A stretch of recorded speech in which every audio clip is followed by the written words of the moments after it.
ask you, you been out of shape about critical race theory? Well, the good news is you might not be a racist. You might just be ignorant of what the hell CRT is.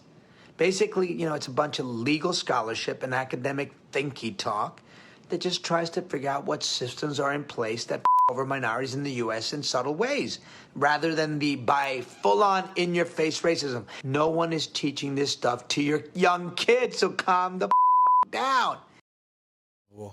The profanity-laced rant posted by actor John Leguizamo railing against those concerned about critical race theory in their kids' schools. Fox News contributor Leo Terrell is a former history and social studies teacher, and he joins us now to react. You're the perfect guest for this. He says it's not being taught to our kids. What do you say?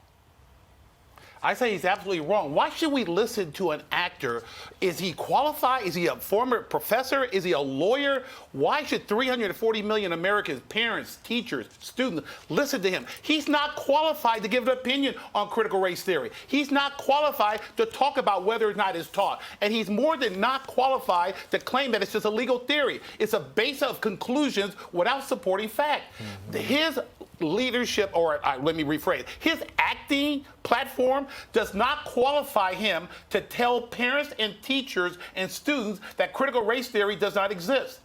Leo, the problem for a lot of parents who were looking over their kids' shoulders during the pandemic, seeing what they were being taught, is they feel that they're not getting the same kind of education they got. It's more of an indoctrination because it's a whole different way of looking at things. Explain your problem with it. I'll tell you exactly what my problem is. Not only as a former school teacher, but as a lawyer, a civil rights lawyer, a person who deals with the issue of racism. Critical race theory is not a program, a discipline, a principle grounded in facts. It only tells you a conclusion.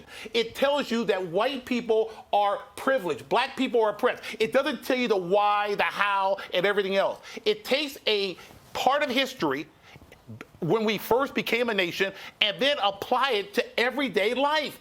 It ignores the progress in this country. So there's no facts. And I challenge John, the Ice Age cartoon character, to debate me and tell me what facts he has. Steve? Yeah, Leo, I think that's the point right there, is the conclusions that a lot of people have, because the stories that they tell are real, but it's a conclusion that becomes very problematic. So what should be the response to critical race theory? I'll tell you what the response should be. The response should be just what parents are doing throughout the country. They challenge the school boards and say, we do not want this. And this is where I really believe is important. We just can't let this be implemented in schools. We have to challenge the legitimacy of it, the credibility of it. And so if the facts don't justify the implementation of this, it cannot be taught to our kids. Our kids are at this early age of their life where they absorb this information and they'll challenge the system, which is wrong if it's not grounded in facts. As a school teacher, this is the learning age where kids are indoctrinated, and they should be taught, not used by propaganda. All right, glad we didn't have to bleep anything you said right there. Leo, thank you very much for joining us live from LA. Thanks, Leo.